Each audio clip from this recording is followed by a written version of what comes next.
500 of New York's wealthiest people sat in the cathedral pews, breathing in the heavy scent of white tuberose and burning beeswax candles. They were completely convinced they were watching a working-class girl marry into absolute royalty. They saw a quiet archivist walking down the marble aisle in custom ivory silk, and they assumed she was the most fragile woman in the room. They had no idea she had secretly bought his entire billion-dollar company 8 months ago. And the man sweating at the altar was about to publicly humiliate the only person who could actually save his life. Have you ever had someone look right at you, decide they know exactly what you are worth, and treat you like you are entirely disposable?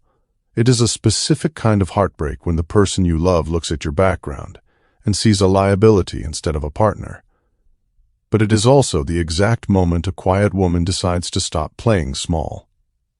Before we go any further, I just want to say something to you directly. You have been busy, you have been strong for everyone else today, and you still showed up here for yourself for 30 minutes of peace. That matters to me. If this channel has ever felt like a friend sitting with you, hit subscribe right now. It costs nothing and it keeps this place alive. Type "still standing" in the comments and tell me what city you are listening from tonight. Now sit back and enjoy this story. This is the story of a woman who let a man think he was throwing her away right before she foreclosed on his entire world. Zora Baptiste walked down the long marble aisle alone. Her father had passed away 3 years prior, leaving her to navigate the world on her own terms. The train of her gown whispered against the ancient stone floor. It was a masterpiece of architectural lace designed to make her look like a modern queen. But as she kept her eyes fixed on the altar, she did not feel like royalty. She felt the sudden, terrifying drop of the floor falling out from beneath her. Kalin Mercer was not smiling. He was the billionaire CEO of Mercer Global Logistics, a man whose face usually held a warm, easy confidence. Today his skin was the color of wet ash. His chest heaved under his tailored tuxedo. Zora watched his eyes dart away from her, looking toward the front row. Richard Sterling sat there with a smug, predatory stillness. He was a titan of old money shipping, a man who collected companies and people with the same cold detachment. Beside him sat his daughter, Valerie. She wore a pale pink dress that felt entirely too festive for a wedding. She looked like a woman waiting to collect a prize. When Zora finally reached the altar, Kalin did not take her hands. The officiant opened his book and began to speak, but Kalin stepped forward. He closed the distance between them, invading her space not with love, but with panic. The microphone clipped to his lapel caught the ragged, shallow intake of his breath. "Zora," he whispered. His voice trembled, but the acoustics of the cathedral carried it perfectly to the front 3 rows. "I cannot do this." The silence that followed was absolute. It was a physical weight pressing against Zora's eardrums. The organist stopped playing. The rustling of 500 guests ceased entirely. "What are you saying?" Zora asked. Her voice was steady. Her pulse hammered a frantic rhythm against her throat, but she refused to let it shake her words. "I am sorry," Kalin said. Tears of genuine panic shined in his eyes. "I have to save the company. It is the only way." "I am so sorry, Zora." He did not wait for a response. He did not ask for her understanding. He simply turned, his tuxedo jacket flaring behind him, and walked down the side aisle. And he did not walk alone. As he reached the end of the first pew, Valerie Sterling stood up. She slipped her arm through his with practiced ease. Together, they walked out of the heavy oak doors of the cathedral. They left Zora standing at the altar in a gown that cost more than most cars, abandoned in front of half of Manhattan. The murmurs erupted like a sudden storm. Pitying glances darted in her direction. Hushed whispers hid behind gloved hands. "Poor thing! What happened? Did you see the Sterling girl?" Zora did not cry. She did not collapse into the arms of her bridesmaids. She stood perfectly still. Her spine was a rod of iron. She absorbed the shockwave of public humiliation without giving the crowd the satisfaction of her tears. She looked at the empty space where the man she loved had just stood, and she made a choice. 10 minutes later, Zora was in the bride's vestry. The heavy door was locked. shutting out the chaotic noise of the cathedral. Her cousin and maid of honor, Nia, was pacing the floor. Nia's phone was in her hand, and her face was twisted in pure fury. "I'm calling the press," Nia hissed. Her acrylic nails tapped furiously against the screen. "I'm going to leak the security footage of him leaving with that sterling tramp. I will burn Mercer Global to the ground, Zora.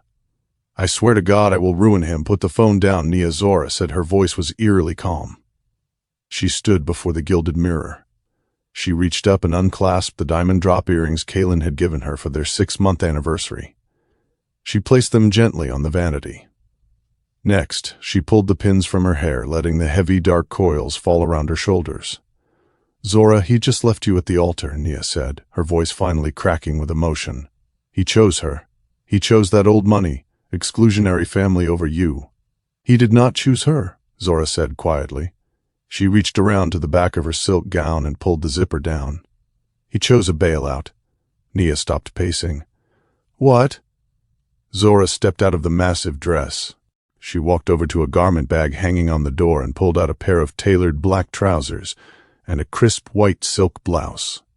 This was her armor. "Mercer Global has been hemorrhaging capital for 18 months, Zora explained, buttoning the silk blouse with precise, deliberate movements. Kalin's expansion into European green tech failed. He has been drowning in debt. He was too proud to tell me, and too arrogant to restructure." "How do you know that?" Nia asked, frowning in confusion. "You work in a museum archive." Zora picked up her secure, encrypted phone from the vanity. She dialed a single number. It rang once before a crisp, British-accented voice answered. "Elias," Zora said. "Good afternoon, Miss Baptiste," her wealth manager replied. "I assume the nuptials have concluded." "They have," Zora said. Her tone was entirely devoid of emotion. "The Marigold Trust is no longer in a holding pattern. Call in the debt on Mercer Global, all of it." There was a brief pause on the line. "Ms. Baptiste calling in the promissory notes will trigger an immediate default. Mercer Global will be in breach of contract by tomorrow morning. The holding firm will assume total equity. I am aware of how a default works, Elias," Zora said. "Execute the order. Consider it done." Zora hung up the phone and looked at her reflection in the mirror. The woman looking back was not the sweet, mid-level historical archivist Kalin believed her to be. 3 years ago, Zora had developed a predictive logistics algorithm that revolutionized global supply chain management. She had sold the patent to a tech conglomerate for $400 million. Since then, operating entirely in the shadows through a blind trust called the Marigold Group, she had quietly acquired distressed assets across the globe. 8 months ago, she had quietly bought the controlling debt of Mercer Global. She did it to protect Kalin. She knew his family legacy was on the line, and she knew his ego would never allow him to accept a handout from his girlfriend. So she became his anonymous creditor, giving him the grace of time to fix his mistakes. She had shrunk herself to fit into his world. She pretended to be a simple woman who loved quiet nights in, just so he could feel like the provider. She did it so he could love her without the intimidation of her wealth. And today he had thrown her away because he thought she was too small to help him. Zora grabbed her black leather coat. She looked at Nia, who was staring at her with wide, disbelieving eyes. "We are leaving," Zora said. She walked out of the vestry and down the back corridors of the cathedral. She did not use the main doors. She slipped out through the staff exit into the cool afternoon air of Manhattan. A black town car was already waiting at the curb. Elias had arranged it the moment the call ended. As Zora slid into the back seat, she watched the cathedral fade in the rearview mirror. Kalin thought he was making a noble sacrifice. He thought he was stepping into the ruthless world of corporate warfare to protect a fragile girl from Brooklyn. He had no idea he had just declared war on the only person who actually held the keys to his kingdom. The grace period was over. The consequences were about to begin. The next 48 hours were a masterclass in restrained dignity. Zora did not post a cryptic quote on social media. She did not grant an exclusive interview to Page 6 to play the victim for the public. She simply vanished from the narrative Kalin had written for her. She retreated to her penthouse in Brooklyn Heights. It was a stunning space of glass and dark wood overlooking the Manhattan skyline. It was a far cry from the modest, drafty apartment Kalin thought she rented in Crown Heights. She poured herself a glass of neat bourbon and sat by the floor-to-ceiling window. The city lights flickered below her like a sea of broken promises. She finally allowed the wound to breathe. The betrayal was a physical ache in her chest. It was a heavy, suffocating weight that made it hard to draw a full breath. It was not just that he had left her at the altar. It was the profound disrespect of his assumption. Kalin had looked at her, a black woman from a working-class family, and decided she was a liability. When the waters got too rough, he believed Valerie Sterling was the only partner equipped to navigate his crisis. He looked at Valerie's generational wealth and country club pedigree and saw a life raft. He looked at Zora's supposed quiet life and saw an anchor. If you're still here, drop a heart in the comments, just so I know you're with me for what's coming. Zora spent Monday watching the news cycle spin out of control. Financial reporters speculated about Mercer Global's impending collapse. Gossip columns dissected the wedding disaster. Through it all, Zora remained entirely silent. She did not need the public to validate her pain. She knew exactly what she was worth, even if the man she loved did not. She thought about a night just 3 weeks prior. Kalin had come over to her fake apartment, exhausted and pacing the small living room. He was stressed about a massive payroll shortage. He had kissed her forehead and told her not to worry her pretty head about corporate politics. He told her to go back to reading her history books. What he did not know was that Zora had authorized the bridge loan that covered his payroll that very morning. She had literally saved his employees while he patted her on the head. On Tuesday morning, the silence broke. A private courier arrived at Zora's door. He handed her a thick, cream-colored envelope. It was sealed with red wax and stamped with the Mercer Global crest. Zora broke the seal and pulled out a single sheet of heavy stock paper. It was a handwritten letter in Kalin's elegant, sweeping script. She walked back to the window and read it. "Zora," the letter began, "there are no words to justify the pain I caused you on Saturday, but I need you to understand that I did it to spare you. Richard Sterling showed me the reality of my situation. The anonymous holding firm that owns my debt is preparing to liquidate the company. Thousands of jobs would be lost. My family name would be ruined." Zora's eyes scanned the next paragraph. Her grip on the paper tightened until her knuckles turned white. "Richard offered a merger," the letter continued, "but the condition was a union between our families. I had to make the hard choice. You are a sweet, simple woman, Zora. You love history and quiet things. You were never meant for the ruthless, ugly world of corporate warfare. I could not drag you down into my ruin. Valerie understands this world. You deserve a peaceful life, free of my burdens. Forgive me. Kalin." Zora stared at the letter. The bourbon turned to acid in her stomach. This was the midpoint gut punch. This was the true depth of his betrayal. He had not just left her for money. He had patronized her. He had weaponized his perception of her class and her background against her. Sweet, simple Zora.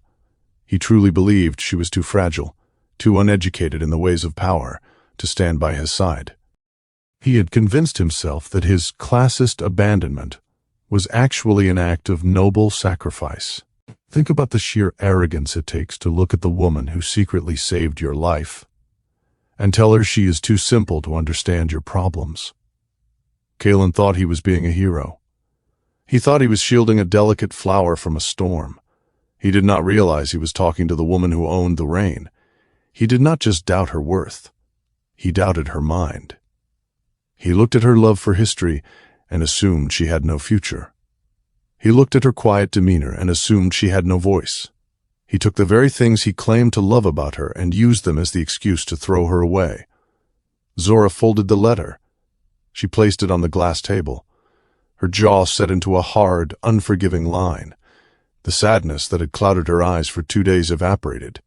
It was replaced by a cold, sharp clarity. He wanted to talk about the ruthless world of corporate warfare. Fine. She picked up her encrypted phone and dialed Elias. "Good morning, Ms. Baptiste," Elias answered on the first ring. "Elias," Zora said. Her voice was ice. Schedule an emergency meeting with the board of Mercer Global for tomorrow at 9 a.m. There was a brief pause on the line. Elias was a man who rarely showed surprise, but the shift in her tone caught his attention. Shall I inform Mr. Mercer of the agenda? Inform them the sole proprietor of the Marigold Group will be attending to discuss the default, Zora said. Do not mention my name. Let them wonder who is coming to take their company. Consider it done, Elias replied. Will you require security? No, Zora said. Just bring the forensic accounting files, the ones we compiled last month regarding the European data leak. I will have them ready. Zora hung up the phone. She walked over to her massive walk-in closet. She bypassed the soft knits and the modest dresses she wore when Kalin came over for dinner. She reached for a garment bag hanging in the very back. Inside was a sharply tailored, midnight blue Tom Ford suit. It was the kind of suit that commanded a room before a single word was spoken. It was armor forged in the fires of her own success. She took the suit off the hanger and laid it on the bed. Beside it, she placed a crisp white silk blouse and a pair of black stilettos. She was done playing small. She was done shrinking to make a man feel tall. Tomorrow she was going to walk into the building Kalin thought he owned, and she was going to remind him who actually held the deed. The emotional restitution she craved was no longer just about taking his company.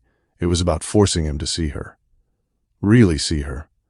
Not the sweet, simple archivist he had invented in his head to soothe his own ego, but the architect of his survival.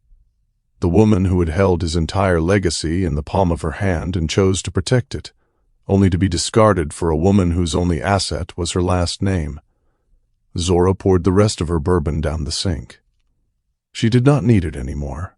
The fire in her chest was more than enough to keep her warm. She sat at her desk and opened her laptop. She had a board meeting to prepare for, and she was going to make sure every single person in that room understood exactly who they were dealing with. Wednesday morning arrived with a cold gray drizzle over the city. Zora stood in front of her mirror. The midnight blue suit fit perfectly. Her hair was pulled back into a sleek, architectural knot. She wore no jewelry, save for a simple platinum watch. She looked terrifyingly serene. She looked like a woman who had nothing left to lose and everything to take. Her driver was waiting downstairs. The ride to Hudson Yards was quiet. Zora watched the city blur past the tinted windows. She felt no anxiety. She felt no fear. She only felt the steady, rhythmic pulse of consequence. Kalin had made his choice on Saturday. Today, he was going to live with it. The car pulled up to the towering glass skyscraper of Mercer Global Logistics. Zora stepped out onto the wet pavement. She did not look up at the building with awe. She looked at it with ownership. She walked through the revolving doors and headed straight for the executive elevators. The security guard at the desk opened his mouth to stop her, but Elias was already standing by the turnstiles. He handed her a temporary badge without a word. They stepped into the elevator. The numbers climbed higher and higher. 50 floors up. The air grew thinner. The stakes grew higher. Zora took a slow, deep breath. She was not the girl who had walked down the aisle in ivory silk. She was the woman who was about to burn the altar to the ground. The elevator doors slid open with a soft chime. Zora stepped out onto the 50th floor of the Hudson Yards skyscraper. The boardroom at Mercer Global occupied the entire level. The walls were made of floor-to-ceiling glass. They offered a panoramic view of the city Kalin thought he owned. The morning rain lashed against the windows, blurring the skyline into a wash of gray and steel. At exactly 8:55, Kalin sat at the head of the long mahogany table.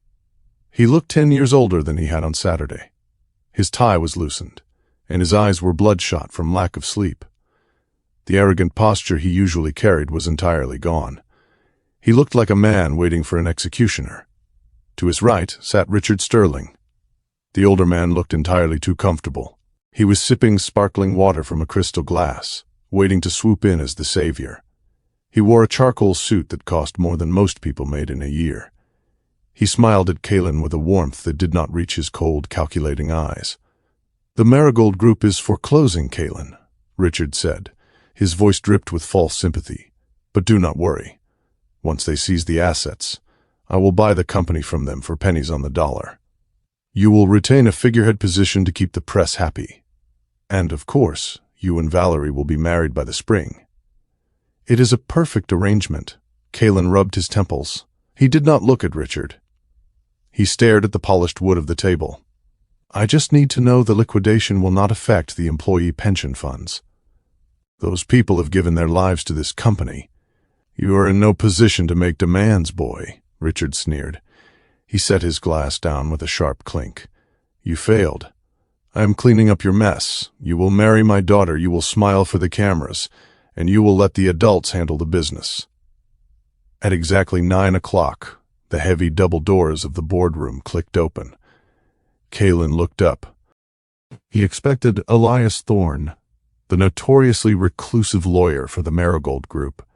He expected a ruthless corporate shark coming to strip his family name from the building. Instead, the air completely left his lungs. Zora walked into the room. She was not wearing the ivory lace from Saturday. She wore a sharply tailored, midnight blue Tom Ford suit that commanded the space before she even spoke. Her hair was pulled back into a sleek architectural knot.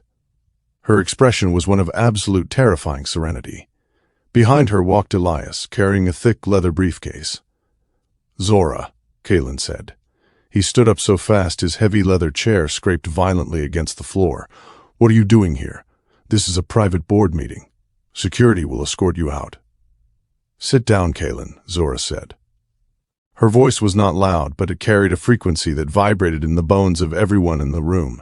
It was not the voice of the sweet, simple archivist he had discarded. It was the voice of a woman who owned the building. Richard Sterling frowned and stood up. He adjusted his suit jacket with an air of profound irritation. Excuse me, young lady, but you cannot be in here. This is a closed session regarding corporate restructuring. It is no place for a jilted bride looking for a payout. Zora did not even look at Richard. She walked to the opposite end of the long table, directly facing Kalin. She placed her hands flat on the polished mahogany. She looked at the man who had broken her heart, and she felt absolutely nothing but the cold mechanics of justice. Gentlemen, Elias said. He stepped forward and placed his briefcase on the table. The brass latches snapped open with a sharp sound. Allow me to introduce Ms. Zora Baptiste, founder of the Baptiste Algorithmic Trust, and, as of 8 o'clock this morning, the sole proprietor of the Marigold Group. The silence in the room was identical to the silence in the cathedral. But this time, Zora was not the victim of it. She was the architect. Kalin's face drained of all color. He looked from Elias to Zora, his mind violently rejecting the information.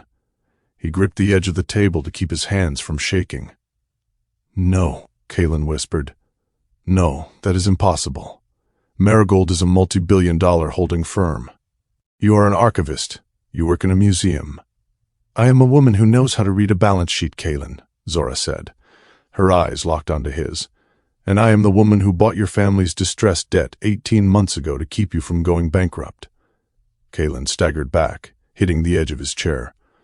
You owned the debt. I did, Zora said smoothly. I held the leash.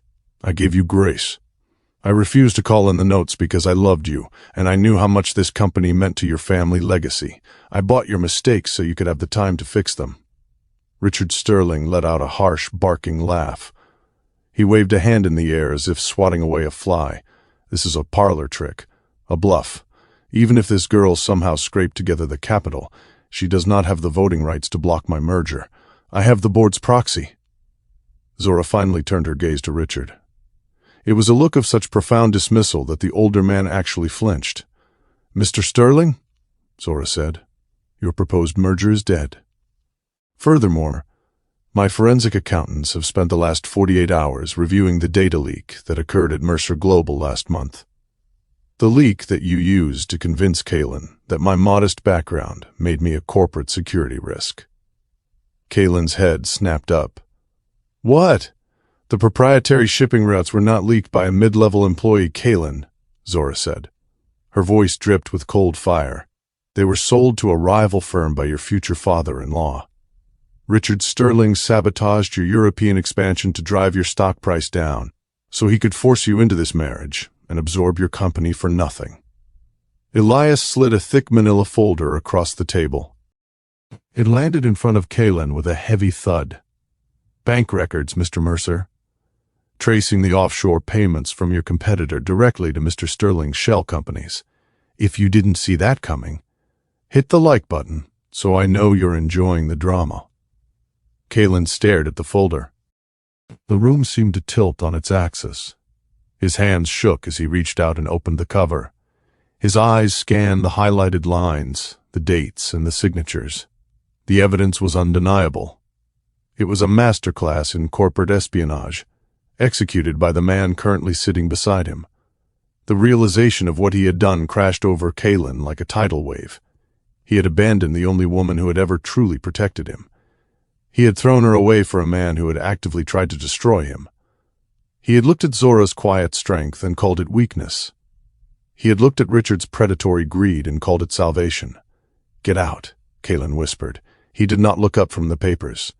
"Kalin, listen to me," Richard started, his smug facade finally cracking. "Business is business. I did what I had to do to secure the asset." "Get out," Kalin roared. His voice cracked with a mixture of rage and profound grief.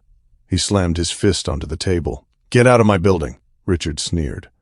He slowly buttoned his jacket, trying to salvage whatever dignity he had left. "You are a dead man, Mercer. You have no capital. You have no allies." He shot a venomous look at Zora. "Enjoy your little victory, girl. You cannot run a global empire. You will be back in the archives by next month." "Watch me," Zora said softly. Richard turned on his heel and marched out of the boardroom. The heavy doors clicked shut behind him, leaving a ringing silence in his wake. Elias gave a subtle nod to the remaining board members, who had been sitting in stunned, terrified silence. They quickly gathered their things and filed out of the room, eager to escape the blast radius. Now it was just the two of them. The rain continued to beat against the glass, washing the city below. Zora stood at her end of the table, perfectly still. Kalin remained at his end, staring at the bank records that detailed his own destruction. The power dynamic had not just shifted. It had been entirely rewritten. The earned vulnerability did not come with shouting. It did not come with thrown glasses or dramatic declarations. It came in the heavy, suffocating quiet of the aftermath. Kalin sank into his leather chair. He looked entirely stripped of his armor. The bespoke suit, the confident posture, the easy smile that had charmed investors and magazine editors alike, all of it was gone. What was left was a man who had just realized he had destroyed his own life with his bare hands. He stared at the manila folder on the table. The bank records were stark, black and white proof of his own blindness. Richard Sterling had not just offered him a lifeline. Richard had tied the anvil to his ankles and then charged him for the rope, and Kalin had thanked him for it. Zora stood at the opposite end of the table. She did not move closer. She did not offer him a comforting word. She simply watched him process the wreckage. "You owned it all," Kalin whispered. His voice was hollow, scraping against the silence of the massive room. He did not look up. He just stared at his hands, hands that had signed away his dignity on Saturday. The whole time we were together. When I was complaining about the board, when I was stressing over payroll, when I was telling you not to worry your pretty head about business. You could have fixed it with a signature. "I did not want to fix it with a signature," Zora said. She took a slow step forward, her heels clicking softly against the hardwood floor. "I wanted to be your partner, Kalin." "But you did not want a partner. You wanted a dependent." Kalin closed his eyes. A single tear slipped down his cheek, catching the gray light from the window. "I thought I was protecting you."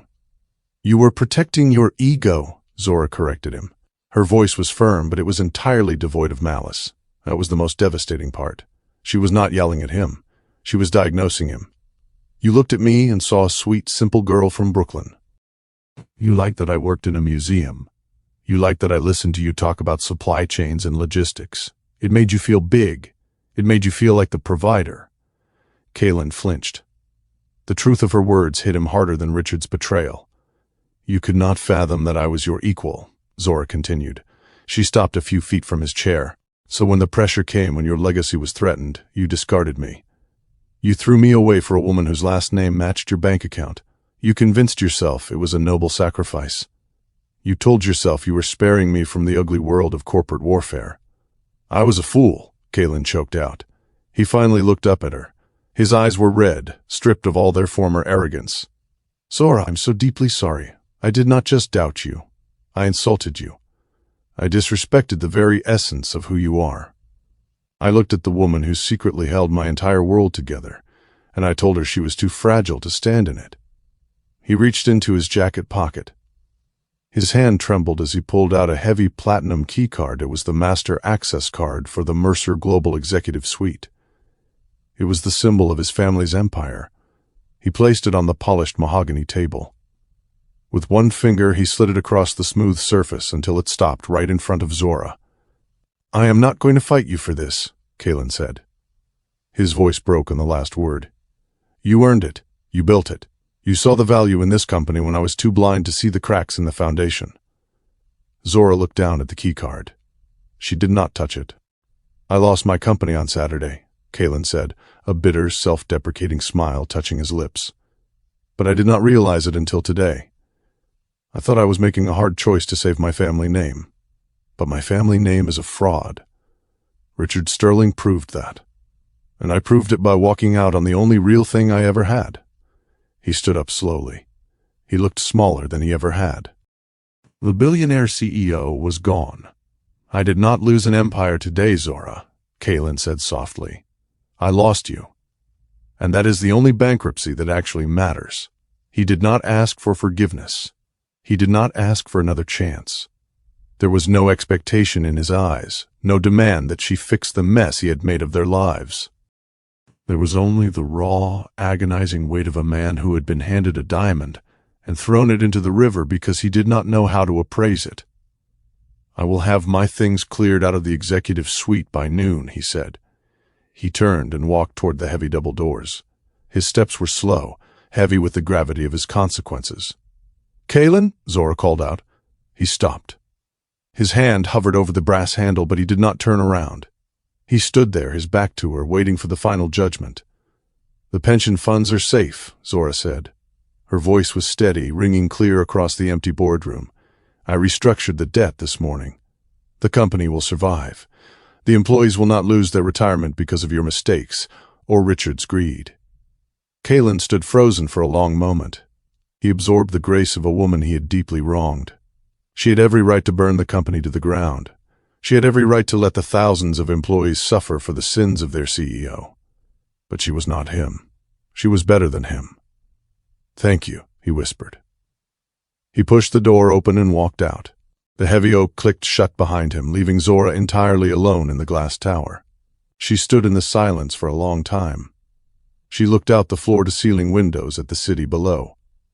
The rain was beginning to clear, breaking apart to reveal patches of pale blue sky. She had walked into this building as a ghost, the discarded fiancée who was supposed to fade quietly into the background. She was leaving as the sole owner of a global logistics empire. But the victory did not feel like a triumph. It felt like an exhale. It felt like putting down a heavy bag she had been carrying for far too long. She had spent months shrinking herself, dimming her own light so Kalin could shine. She had played the role of the simple, supportive girlfriend because she thought that was what love required. She thought that if she gave him the space to be the hero, he would protect her heart. Instead, he had used her quietness as an excuse to underestimate her. Zora walked over to the table and picked up the platinum keycard. It was cold and heavy in her palm. She slipped it into the pocket of her midnight blue suit. She had a company to run. She had a board of directors to replace, and she had a forensic accounting team to hand over to the Securities and Exchange Commission. Richard Sterling thought she was just a girl who got lucky. Kalin thought she was a fragile archivist. By the end of the week, the entire financial world would know exactly who Zora Baptiste was. She walked out of the boardroom, her head held high. She did not look back. There was nothing left for her in the past. The future belonged to her now, and she was going to build it exactly the way she wanted. No more hiding. No more playing small. No more waiting for a man to give her permission to take up space. She stepped into the elevator and pressed the button for the lobby. As the doors closed, she pulled out her encrypted phone. "Elias," she said when he answered. "Yes, Ms. Baptiste. Draft the press release," Zora said. "Announce the change in leadership at Mercer Global." "And Elias." "Yes. Make sure Richard Sterling knows exactly who signed the foreclosure order." "Consider it done," Elias replied. Zora hung up the phone. A small, genuine smile touched her lips for the first time in days. The storm had broken. The air was finally clear. And the woman who had been left at the altar was about to show the world what happens when you push a quiet woman too far. She walked out of the building and into the damp city air. Her driver was waiting with the door open. Zora slid into the back seat of the town car. "Where to, Ms. Baptiste?" the driver asked. "Home," Zora said. "We have work to do." The car pulled away from the curb, merging into the flow of Manhattan traffic. Zora watched the Mercer Global skyscraper disappear in the rearview mirror. It was just a building now, just glass and steel. The real power had never been in the tower. It had been in her mind, her patience, and her refusal to break. The consequences had arrived, and they were perfectly balanced. 6 months later, the financial world had entirely rewritten its understanding of power. Zora Baptiste did not just survive the humiliation at the altar. She used it as the foundation for an absolute, undeniable reign. She sat in her corner office at Mercer Global. Though she had ordered the frosted glass removed from the doors, she wanted her team to see her, and she wanted to see them. The company had pivoted entirely to sustainable supply chains. She had integrated the very predictive algorithms she built years ago, cutting waste and doubling profit margins in 2 quarters. She was no longer hiding in the shadows of a blind trust. She was on the cover of Forbes magazine. The photograph showed her standing on the tarmac of a logistics hub, wearing a sharp navy coat, looking directly into the camera. The headline read, "The Architect of Consequence." She was unapologetic, brilliant, and entirely herself. The media narrative had tried to paint her as a lucky beneficiary of a corporate breakup. Zora simply let her quarterly earnings reports do the talking. As for Richard Sterling, his world had collapsed with the exact ruthlessness he had tried to inflict on others. Zora had handed the forensic accounting files directly to the Securities and Exchange Commission. The investigation into his corporate espionage and market manipulation was front-page news. His assets were frozen. His reputation in the old money circles was permanently incinerated. Valerie Sterling, realizing her father's empire was a sinking ship, had quietly fled to a villa in Europe, scrubbing her social media and abandoning the merger entirely. Cruelty had been answered. Loyalty had been rewarded. The balance was restored. On a rainy Tuesday evening, Zora stood by the window of her Brooklyn Heights penthouse. The city lights reflected in the glass. Her secure phone chimed on the marble kitchen island. It was an automated notification from her wealth management team at the Marigold Trust. A wire transfer had just cleared, $5,000. The sender was listed as K. Mercer Consulting. Zora picked up the phone and stared at the screen. This was the 5th consecutive month the payment had arrived. When Kalin had walked out of the boardroom, he had nothing but the clothes on his back and a tarnished name. He had forfeited his equity, his salary, and his title. Elias had told her a few weeks ago that Kalin had refused to file for personal bankruptcy. Instead, he had liquidated his remaining personal assets, his watches, his sports cars, and his vacation home, to pay off his initial debts. Then he had started a small, independent logistics consulting firm. He was working with minority-owned businesses, helping them optimize their shipping routes and negotiate better freight rates. He was sending a portion of his modest profits directly to the Marigold Trust every single month. It was a drop in the ocean compared to the debt he owed her, but it was not about the money. It was about the principle. He was paying his penance. Zora set the phone down. She walked to her closet and pulled out a long black trench coat. She grabbed a sturdy black umbrella. She took the private elevator down to the garage. Her driver, Marcus, was waiting by the town car. "Good evening, Ms. Baptiste," Marcus said, opening the door. "Back to the office?" "No, Marcus," Zora said, sliding into the leather seat. "Take me to the Navy Yard. There is a brick building on Flushing Avenue. I will give you the exact address." The drive through the wet streets of Brooklyn was quiet. Zora watched the towering glass skyscrapers of Manhattan fade in the rearview mirror, replaced by the industrial, grounded architecture of the Navy Yard. This was a place of real work, a place where things were built, not just traded. The town car pulled up to a modest 4-story brick building. The paint around the window frames was peeling. There was no doorman, no security desk, no marble lobby, just a heavy glass door with a buzzer. Zora stepped out into the rain. She opened her umbrella and walked to the entrance. She checked the directory mounted on the brick wall. 3rd floor. K. Mercer, independent consultant. She pressed the buzzer. A static-filled voice crackled through the intercom. "Yes, can I help you?" "It is Zora," she said. There was a long pause on the other end. Then the heavy lock clicked open. Zora pushed the door open and walked into a narrow, dimly lit hallway. She took the stairs instead of the slow, rattling elevator. With every step, she thought about the man waiting at the top. She thought about the arrogance he used to carry, the way he used to look at her as if she were a fragile bird that needed a gilded cage. She reached the 3rd floor and walked down the corridor. The door at the end was propped open. Zora stopped in the doorway and simply watched. The office was small. It held a single wooden desk, 2 mismatched guest chairs, and a whiteboard covered in complex routing maps. Kalin was sitting at the desk, a phone pressed to his ear. He was not wearing a bespoke suit. He wore a simple dark gray sweater. His hair was slightly longer, less perfectly styled. "I understand the freight costs are eating your margins," Kalin was saying into the phone. His voice was calm, patient, and entirely devoid of the condescension he used to use with his board members. "Listen to me, David. You do not have to accept that rate. I know a secondary rail line out of Atlanta that will cut your transit time by 12 hours. Let me draft the proposal for you. You focus on your drivers. I will handle the routing." "Yes. Talk to you tomorrow." He hung up the phone and leaned back in his chair, rubbing his eyes. Then he looked up. The breath caught in his throat. He froze, his hand still resting on the receiver. "Zora," he said. His voice was barely a whisper. "Hello, Kalin," she said, stepping into the room. He stood up immediately. He did not rush toward her. He stayed behind the desk, keeping a respectful, deliberate distance. He looked at her trench coat, her umbrella, and the quiet authority she brought into his small space. "I saw the Forbes cover," Kalin said. A genuine, unguarded smile touched his face. "You look incredible. You are changing the entire industry. The sustainable pivot you executed in Europe is brilliant." "I am," Zora agreed.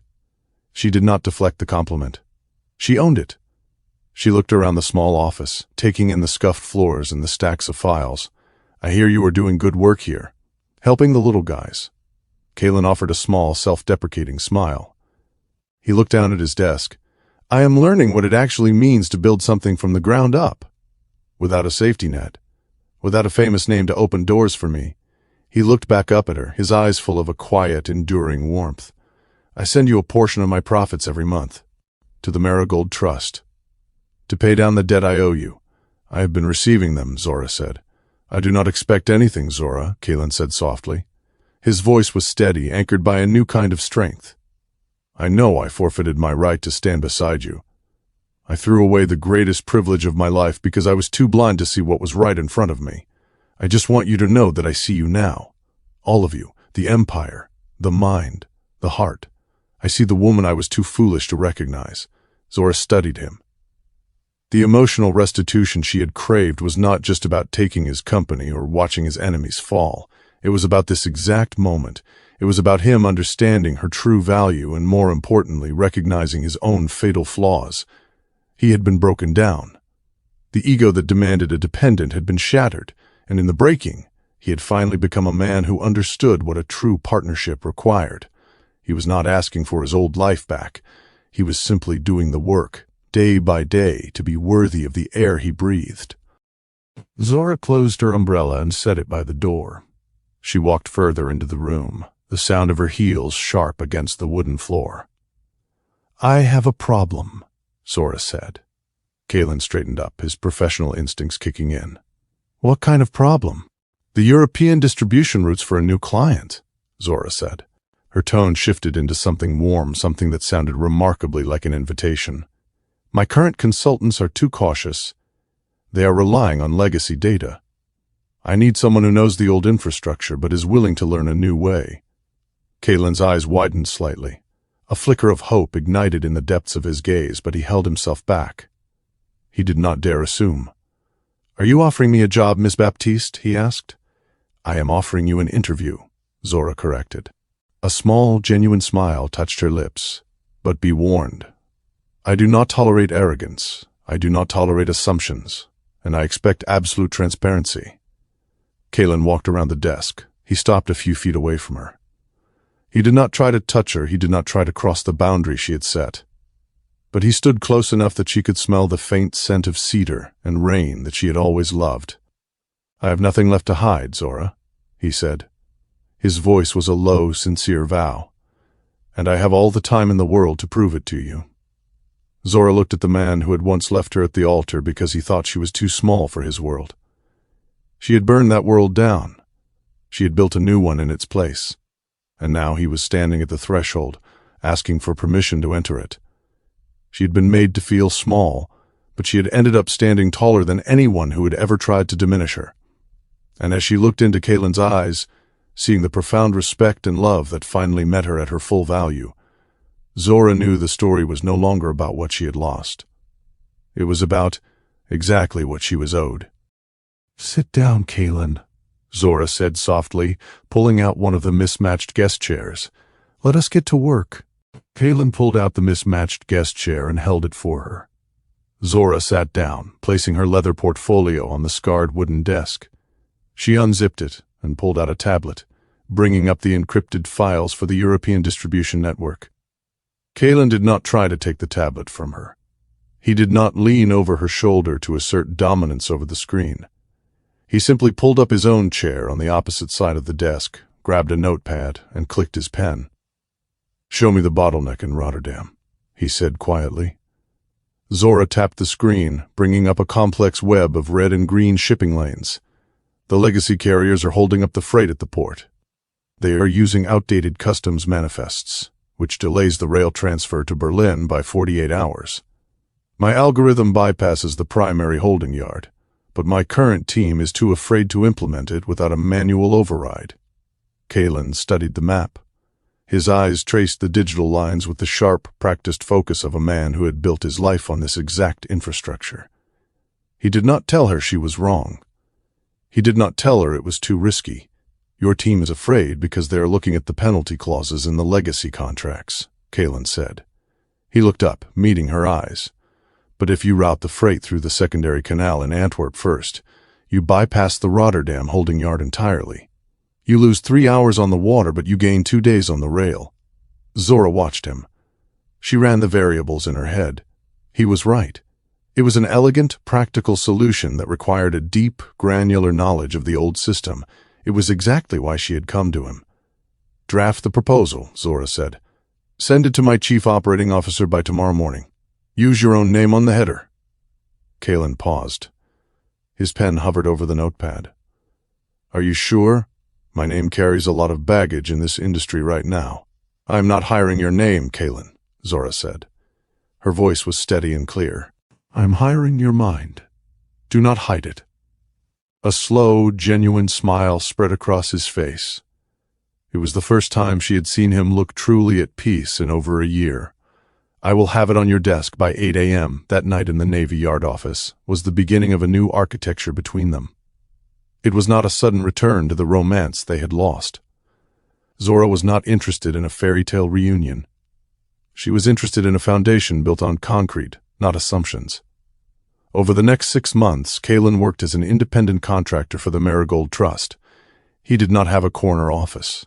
He did not have an executive assistant. He took the subway to the Mercer Global building every morning, carrying a worn leather briefcase. He sat in the open-plan logistics floor, working directly with the dispatch managers and the freight coordinators. Zora watched his transformation from her executive suite. She saw him eating lunch in the employee cafeteria, laughing with the drivers. She saw him staying late to help a junior analyst untangle a customs dispute in Madrid. He was no longer the distant billionaire CEO who managed from a glass tower. He was in the trenches. He was learning the weight of the work. He never asked for more money. He never asked for a promotion. Every month, like clockwork, his $5,000 payment arrived in the Marigold Trust account. He was paying his debt, not just in dollars, but in humility. The true test of his character came in late November. The Global Logistics Summit was held at the Waldorf Astoria. It was the most exclusive industry event of the year. Zora was the keynote speaker, receiving the Innovator of the Year award. She wore a sweeping emerald green gown that caught the light of the chandeliers. She looked like a queen who had built her own kingdom. Kalin was there, but not as a very important person. He was attending as her lead consultant.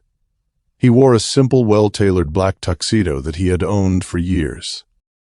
He stood near the back of the ballroom during her speech, watching her with a look of profound, quiet awe. During the reception, Zora was cornered near the ice sculpture by Thomas Vance.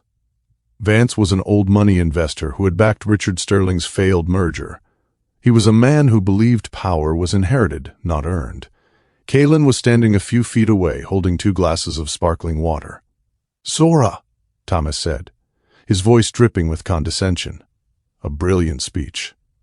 Truly. "Though I must admit I am surprised to see you relying on Mercer for your European routing. I thought you would want someone with a clean reputation handling your flagship accounts." The insult hung in the air, sharp and deliberate.